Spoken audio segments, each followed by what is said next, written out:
اور صدقے سے بھی اور مسجد بنانے سے بھی اور جتنی بھی شکلیں اس جو آپ نے کہا سب سے زیادہ جس کا اجر ہے وہ خرچ بتاؤں؟ تو صحابہ نے پوچھا جی بتائیں، تو آپ نے فرمایا الابنۃ المردودہ، جس کی بیٹی کو طلاق ہو گئی اور وہ واپس ماں باپ کے گھر آ گئی، یا وہ بیوہ ہو گئی اور وہ ماں باپ کے گھر آ گئی، اس پر خرچ کرنا سب سے بڑا اجر و ثواب ہے، کیوں وہ بوجھ بن جاتا۔ یہ ایک خوبصورت زندگی ہے جو آپ کو اناٹمی سے تو نہیں ملے گی، نہ ہی فزیالوجی سے ملے گی، تو میرے نبی کی زندگی سے ملے گی۔ میں وہیں سے پڑھ کے آپ کو بتا رہا ہوں۔ اور ایک بات پلے باندھ لیں، آپ اس زبان کو قابو کر لیں۔ میرے نبی نے حضرت معاذ بن جبل سے فرمایا، معاذ تمہیں شریعت کا خلاصہ بتاؤں؟ شریعت کا خلاصہ؟ کہا جی کیا ہے؟ تو سارے بچے مجھے دیکھنا، آپ نے ایسے کیا اور یہ کینچی بنائی اور اس کو جیسے کاٹتے ہیں نا ایسے کاٹا، اور پھر فرمایا کف لسانک، اس پہ قابو رکھنا۔ یہ جو تصویر بنائی ہے یہ تو بچوں کے لیے ہوتی ہے، بچوں کی کتابوں میں تصویریں ہوتی ہیں، بڑوں کی کتابوں میں نہیں ہوتی۔ تصویر بناتے ہیں کہ چیز سمجھ آ جائے۔ معاذ بن جبل کے ہاتھ میں علماء کا جھنڈا ہوگا قیامت کے دن، اس کو ایسے سمجھا رہے ہیں جیسے بچے کو سمجھاتے ہیں۔ کیوں؟ مشکل بہت، مشکل بہت۔ تو کہنے لگے یا رسول اللہ اب بول کا بھی حساب ہوگا، تیرا بھلا ہو، سب سے زیادہ جہنم میں گرانے والی زبان ہوگی۔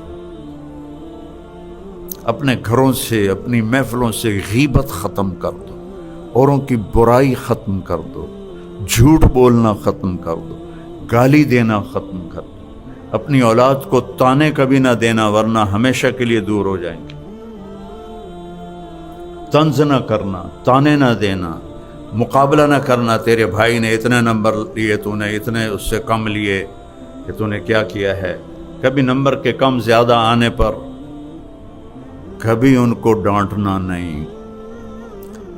یہ میں ادریس صاحب سے معذرت کے ساتھ، یہاں جتنے بڑے بڑے گروپ ہیں ان کے ماں باپ ان پڑھ تھے، ان ان پڑھوں نے اتنے بڑے گروپ کھڑے کر دیا اور سارے بڑے بڑے ایم ایس سی اور پی ایچ ڈی ان کے نوکر ملازم، تو تمہارے اے کیوں نہیں آئے، تمہارا بی کیوں آ گیا، تمہارا سی کیوں آ گیا، ساڑھے واری تا سی بی ہوندہ ہی نہ آئی، 33 نمبر آئے تھا سا اپنی تاڑی مار دیا سے پاس ہو گیا۔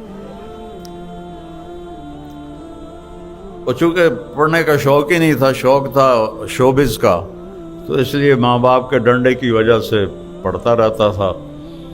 اور وہ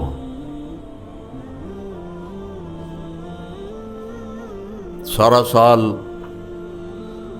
بس وہ آوارگی تھی، اور آخر مسلمان تو تھا، جب پیپر آتے تو نماز شروع کر دیتا، اور پھر اب سارے لڑکے سارا سال پڑھتے تھے، میں سارا سال فلمی رسالے پڑھتا تھا، مجھے آج بھی یاد ہیں کم وقت سارے کے سارے۔ تو جب وہ مثلاً کیمسٹری کا پیپر ہے نا، تو میں یہ کتاب ہاتھ میں ہے، یا اللہ کچھ نہیں پڑھیا سارا سال، مہربانی کر کل جڑا پیپر آمنا ہے نا سوال میں اتنا ہی لکھا دے، بسم اللہ، میں کہتا بسم اللہ، ایسے کھولا 10-15 صفحے ادھر پڑھے، 10-15 ادھر پڑھے۔ اللہ نے حافظہ اچھا دیا تھا، مجھے رٹا نہیں لگانا پڑتا تھا۔ پھر کتاب بند کی، یا اللہ کچھ نہیں ہومدا، عزت رکھ لے، پیو بڑا مرے سی، تو کل جڑا سوال آمنا ہے میں نے اتنے لکھا دے، بسم اللہ۔ ساری ایف ایس سی تک میں بسم اللہ سے پاس ہوتا رہا، لیکن تم نہ یہ کرنا، تمہارا تو کمپٹیشن ہی بہت ہو گیا۔ مجھے تو صرف پاس ہونے کا شوق ہوتا تھا، آگے اور کوئی شوق نہیں ہوتا تھا۔ تو